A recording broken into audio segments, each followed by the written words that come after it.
asking if my sister had a boyfriend. I shook my head and said, ever since her breakup last year, she barely leaves the house. Just been home healing. The second I finished, I could feel Wu Fan's heart beating faster. Nah. I've always wanted to check out your hometown, see the countryside. This summer break. What if I go home with you? His voice was warm in my ear. My heart was going cold. Sure, I said calmly. After Wu Fan fell asleep, I grabbed my phone and texted my sister. A bet's a bet. Let mom and dad know.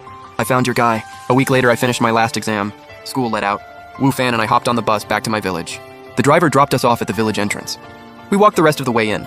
All along the way, the villagers spotted Wu Fan walking behind me. Every single one of them knew exactly what was up. They smirked and sized him up from head to toe. Some couldn't help but throw out a compliment. Height checks out. Good proportions too. Yee, that girl really lucked out. I shot them a look, to shut them up. When they said height checks out, it's because the bone swap requires fitting one person's bones into another person's body. If the height difference is too big, during the bonding process, the flesh gets stretched so bad it hurts for 3 straight days and nights. Wu Fan is 5'8", my sister's 5'5", barely a 3-inch difference. Plenty of give for the flesh to stretch. No pain at all. Just then, Wu Fan leaned in and whispered, Nana, who's Yee? My heart jumped. I quickly explained, that's my sister's name. That uncle must have mixed me up with her. Seeing that Wu Fan didn't seem suspicious, I was internally cursing out every one of those big mouths. Gonna have my dad talk to the village chief and get them sorted out. Then out of nowhere, Wu Fan went, Nah. Don't you think this village is kind of off? My stomach dropped. I asked him what felt off.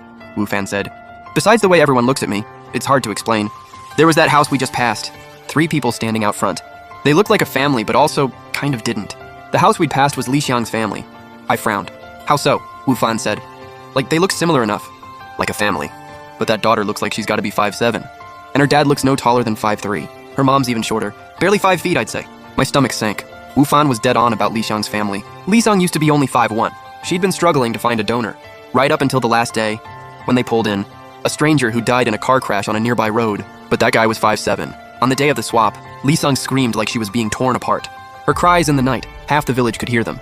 My mind was racing, but I played it cool and said, actually, that's not her dad. That's her uncle.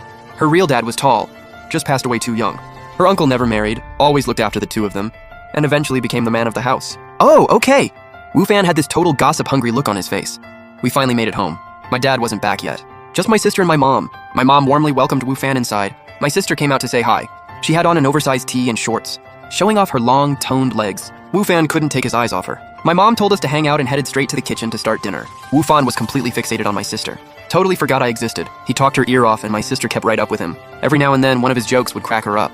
Wu Fan grabbed a piece of rope and started doing all kinds of tricks for my sister, using it as an excuse to get close to her. At first, my sister didn't seem to mind at all. She even kept scooting closer to him, letting the view past her neckline be Wu Fan's to enjoy.